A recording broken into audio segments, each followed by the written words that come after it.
तक नहीं देखा, अपने जीवन भर में नहीं देखा। कहा स्वागत है महाराज आपका, आपको प्रणाम करता हूँ। आपको देख करके लगता है जैसे ब्रह्मर्षियों का मूर्तिमंत तेज मेरे दरवाजे पे खड़ा है। जो भी इच्छा लेकर के आए हो महाराज ने संकोच बताइए। गाय चाहिए तो गाय ले लीजिए, स्वर्ण आभूषण धन धान्य जो भी चाहिए ले लीजिए।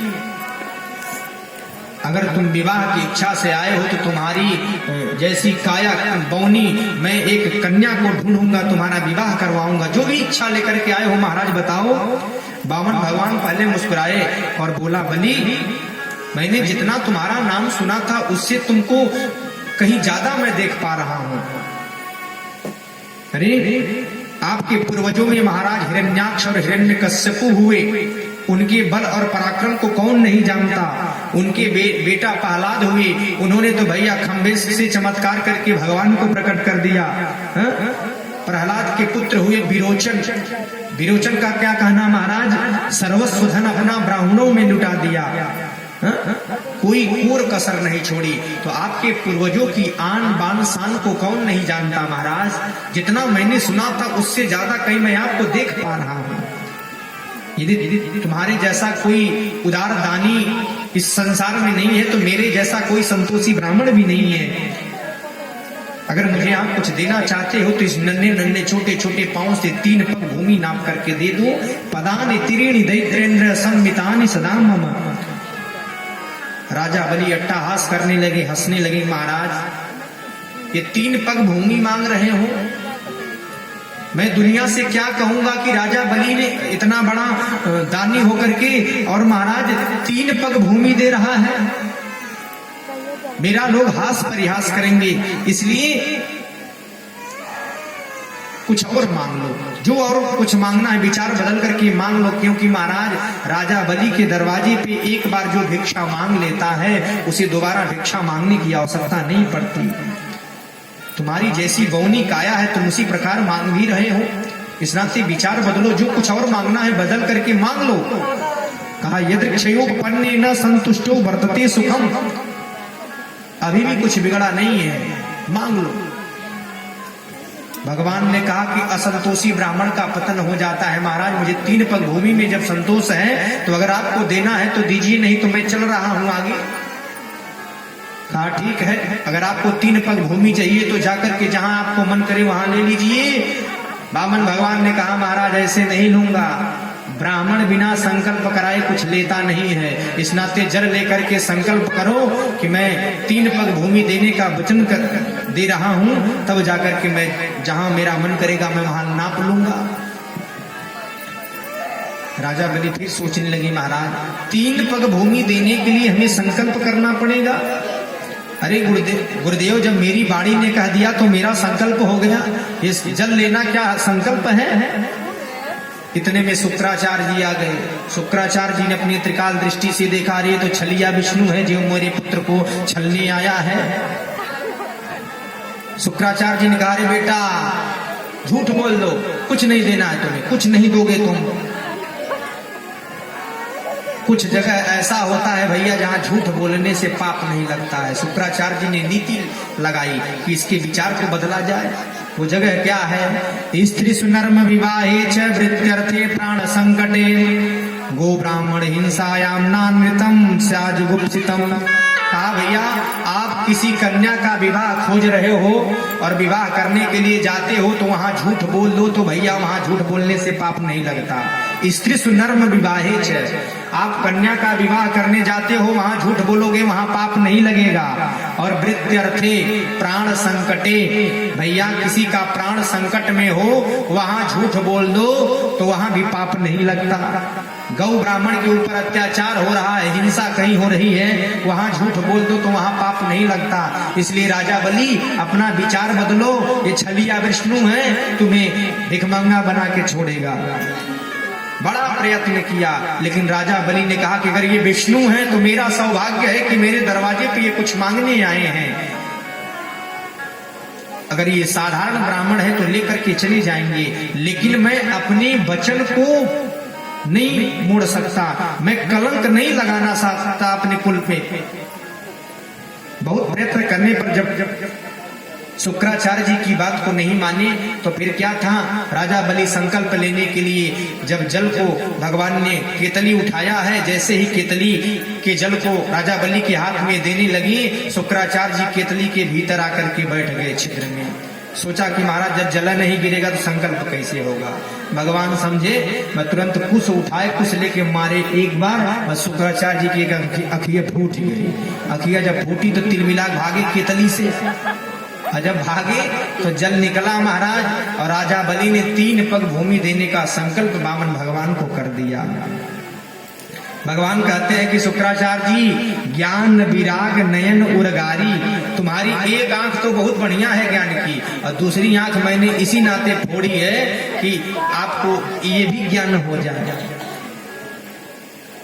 आज देखिए शुक्राचार्य जी केतली से तिल मिला करके निकले हैं, भागे हैं, राजा बलि को श्राप देकर के महाराज चले गए। आज देखिए 3 पग भूमि का संकल्प जैसे हुआ है, भगवान ने विराट स्वरूप धारण किया है, और 1 पग भूमि में अतल वितल सुतल तलातल रसातल महातल पाताल 7 लोक नाप लिया। और दूसरा पग जैसे बढ़ाया महाराज, भू भुवः स्वः मह जनः तपः, सत्य लोक को पार करते हुए भगवान का अंगूठा ब्रह्मांड से टकराया है, और जैसे ही ब्रह्मांड से टकराया है, ब्रह्मांड में छेद हो गया और भगवान के अंगूठे से खून निकलने लगा है। और जैसे ही निकलने लगा है, ब्रह्मा जी ने देखा, उस खून को अपने कमंडलू में धारण कर लिया। वही भगवान का चरणोदक बना, कमंडलू में धारण किया, और ब्रह्मा जी के कमंडलू से कुछ समय के बाद फिर वो नीचे आया ध्रुव लोक में। 7 ऋषि मंडल होते हुए उस जल के 4 भाग हुए। श्रोता, अलकनंदा, चक्षु और भद्रा। उसमें जो अलकनंदा नाम की धारा है, वही गंधमादन पर्वत पे आकर के गिरी, गोमुख में आती हुई गंगा के रूप में वही समय आने पर पूरे भारतवर्ष में प्रवाहित हो रही है। इस गंगा जी में हम डुबकी लगाते हैं। प्रेम से बोलिए गंगा मैया की।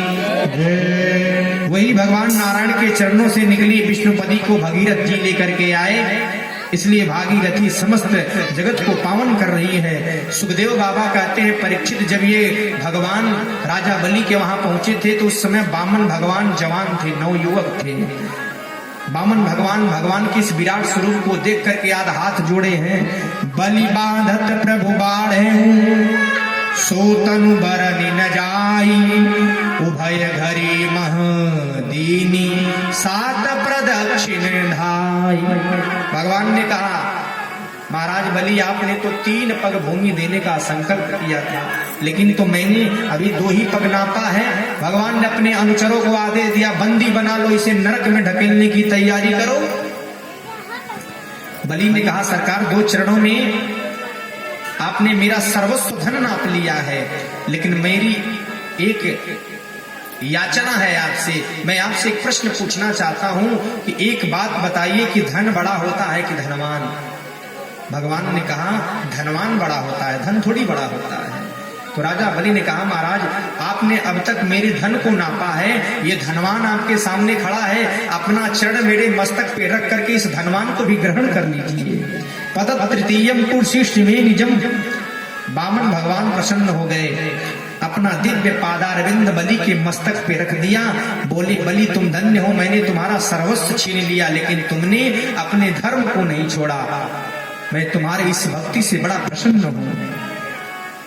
राजा बलि ने कहा, प्रभु मुझे अपना पद छिन जाने से, मेरा धन छिन जाने से कोई कष्ट नहीं है।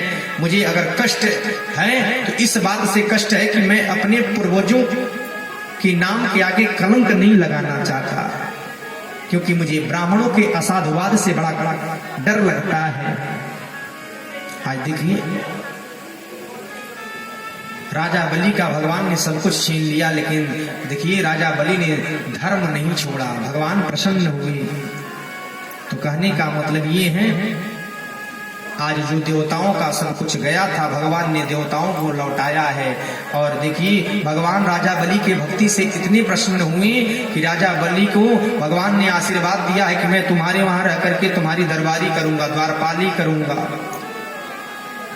दरवाजे पे रक्षा करने लगे, द्वारपाल बनकर के भगवान खड़े हो गए। नारद जी पहुंचे हैं बैकुंठ में, कहा कि अरे आपके स्वामी जी इस समय राजा बलि के दरबार पे द्वारपाल बन करके उनकी रक्षा कर रहे हैं। फिर लक्ष्मी मैया गई हैं, राजा बलि को अपना भाई बनाई हैं और रक्षाबंधन बांधने के बाद भगवान को लेकर के पुनः वैकुंठ में आई हैं। आज भगवान ने देवताओं के मनोरथ को पूर्ण किया है। सुखदेव बाबा कहते हैं परीक्षित, इस प्रकार से भगवान के विभिन्न मनवंतरों में अवतार हुए। भगवान को जब भी लगा कि महाराज हमें अवतार लेना चाहिए या धर्म के ऊपर कोई विपत्ति है, तो भगवान ने अवतार लिया है। आगे सूर्यवंश की चर्चा करते हैं। कहा देखो भैया, सूर्यवंश की कथा इतनी लंबी है कि 1000 वर्षों तक 100 वर्षों तक की जाए तो भी कथा समाप्त होने वाली नहीं है। कहा देखो, ब्रह्मा जी के बेटा हुए मरीचि, मरीचि के बेटा हुए कश्यप, कश्यप के बेटा हुए विवस्वान, इन्हीं से चला सूर्यवंश। सूर्यवंश में प्रायः ये जो संतान जन्म लेने वाली परंपरा थी या संतान न होने वाली परंपरा थी, बहुत पहले से चली आ रही थी। तो सूर्यवंश के आदि गुरु हैं वशिष्ठ जी महाराज। वशिष्ठ जी को बुलाया, कहा गुरुदेव कुछ पूजा पाठ करवाइए कि मेरे वहां संतान हो जाए। फिर क्या था, पुत्रेष्टि यज्ञ प्रारंभ हुआ। महाराज चाहते थे पुत्र हो जाए, महारानी चाहती थी पुत्री हो जाए। तो पंडित जी लोग दक्षिणा के लालच में आ गए। पुत्र वाला मंत्र न जप करके पुत्री वाला जप दिया तो पुत्री हो गई। महाराज घबरा गए कि महाराज मैंने पुत्रेष्टि यज्ञ करवाया, ये पुत्री कहां से हो गई।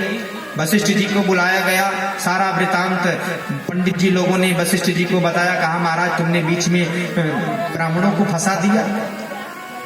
उन्होंने कहा महाराज एक काम करिए, आप किसी पुत्री को पुत्र बना दीजिए। फिर क्या था, गुरुदेव को दया आ गई, और गुरुदेव को जब दया आई तो उन्होंने क्या किया, उसी पुत्री को पुत्र बना दिया। वही हुए मनु, मनु महाराज के हुए इक्ष्वाकु, इक्ष्वाकु के नृग, नृग के सरयाती, सरयाती के धृष्ट, धृष्ट के करुष, करुष के नरिस्यंत, पृषग, नभग, नाभाग आदि पुत्र हुए। 10 पुत्र हुए। इनमें जो सरयाती नामक पुत्र थे, उनकी एक कन्या थी जिनका नाम था सुकन्या। उन्होंने अनजाने में च्यवन मुनु की आंखें फोड़ दी थी। जंगल में घूमने गई सखियों के साथ, पश्चाताप के फल स्वरूप च्यवन मुनि से विवाह किया। बाद में अश्वनी कुमारों के द्वारा उनको 9 यौवन प्राप्त हुआ, उनकी आंखें आई, ये भी जवान हो गए। इन्हीं के वंश में सुखदेव बाबा कहते हैं परीक्षित के जो दूसरे बेटा थे नभग, नभग के हुए नाभाग, और नाभाग के बेटा हुए परम भागवत श्री अम्बरीश जी महाराज, जो अष्टयाम राज्य की सेवा करते थे, परम वैष्णव भक्त थे। एक दिन एकादशी का दिन था, अगले दिन द्वादशी कुछ ही समय थी। दरबारे पर आज देखिए इनके दुर्वासा जी पधारे हैं। ये सरोवर में स्नान करने के लिए गए। सोचा कि जब तक घर पे पहुंचूंगा तब तक द्वादशी समाप्त हो जाएगी, तो व्रत मेरा खराब हो जाएगा, छूट जाएगा। ब्राह्मणों को बुलाया, कहा महाराज अगर समय से पारण व्यक्ति न कर पावे, ऐसी परिस्थिति में क्या करना चाहिए। कहा एक काम करो, तुलसी पत्र डाल करके व्रत को खोल लो। जैसे ही तुलसी पत्र डाला है, महाराज दुर्वासा जी पहुंचे हैं, क्रोध आ गया। कृत्या नामक राक्षसी को जटा को खोला है, कृत्या नामक राक्षसी प्रकट हुई है और कहा कि जाओ अम्बरीश को समाप्त कर दो, क्योंकि ब्राह्मण को भूखा बिठा करके यहाँ ये व्रत को खोल रहा है। देखिए एकादशी का व्रत जो लोग करते हैं, तुलसी पत्र डालने का व्यवस्था विधान उसी व्यक्ति को है जो व्यक्ति भैया निर्जला एकादशी रखता हो। अब 2 किलो आलू, 1 किलो मूंगफली दाना, 1 लीटर दूध, 2-4 दर्जन केरा, 2 किलो के सेव खा के जे एकादशी भूखी, और बाद अगले दिन तुलसी पत्र डाल के पारण करी थे, मतलब कौन आए हैं। तुलसी पत्र डालने की व्यवस्था उसी व्यक्ति के लिए है जो व्यक्ति निर्जला एकादशी रहता है। तो दुर्वासा ने कृत्या नामक राक्षसी को लगाया है। आज अम्बरीश जी प्राण बचा करके भाग रहे हैं, पीछे पीछे राक्षसी खदेड़ रही है। भगवान को जब ये बात पता चली तो सुदर्शन चक्र लगाया है। महाराज सुदर्शन चक्र कृत्या को भस्म करके सीधे दुर्वासा जी के पीछे लग गया। दुर्वासा जी भागते भागते ब्रह्मा, भोले बाबा सबके पास भागे, कोई सहायता नहीं किया। बाद में नारायण के पास गए तो नारायण ने कहा देखो भैया इस समय मैं भी तुम्हारी रक्षा नहीं कर सकता, क्योंकि मैं भक्त के अधीन हो गया हूं। फिर क्या था, आकर के अम्बरीश जी के चरणों में गिरने लगे। अम्बरीश जी ने हाथ पकड़ लिया, कहा अरे गुरुदेव मुझे नरक में काहे को ढकेल रहे हो। 1 वर्ष तक अम्बरीश जी ने भोजन नहीं किया। 1 वर्ष के बाद जब भोजन बनाया और दुर्वासा जी को पवाया, तब जाकर के व्रत को खोला है, नहीं तो वही तुलसी पत्र डाल करके महाराज 1 वर्ष तक रह गए। तो कहने का मतलब है, ऐसे परम भागवत अम्बरीश जी महाराज सूर्य वंश में हुए। इन्हीं के वंश में आगे चल करके योनास नामक राजा हुए। योनास जिन्होंने ब्रह्मवश अभिमंत्रित जल पी लिया था, इनके उदर से मानधाता का जन्म हुआ। मानधाता के हुए सत्यव्रत, और इनके वंश में आगे चल करके हुए हरिश्चंद्र, हरिश्चंद्र के हुए रोहित, रोहित के हुए बाहुक, अब बाहुक के हुए राजा सगर, और राजा सगर के हुए 60,000 पुत्र, जिन्होंने कपिल भगवान का अनादर किया। कपिल भगवान ने 60,000 को श्राप दे डाला, सब जल करके राख हो गए। समय आने पर भगीरथ जी गंगा जी को लेकर के धरती पे आए तो अपने पूर्वजों का उद्धार करवाए। सगर पुत्रों का उद्धार हुआ। सुखदेव बाबा कहते हैं परीक्षित इन्हीं के वंश में राजा हुए ऋतुपर्ण, ऋतुपर्ण के हुए सौदास, सौदास के हुए नारी कवच, नारी कवच के हुए खट्वांग, खट्वांग के हुए दिलीप, दिलीप के हुए रघु, इन्हीं से चला रघुवंश, रघु के बेटा हुए महाराज अज, अज के बेटा हुए महाराज दशरथ, और दशरथ जी के बेटा हुए राम लक्ष्मण भरत शत्रुघ्न। प्रेम से बोले चारों भैया की। आज चारों भाइयों का अवतार हुआ है चतुर्वेद रूप में। आइए एक बधैया गा करके सीधे चलते हैं कृष्ण कथा में। राजा दशरथ जी के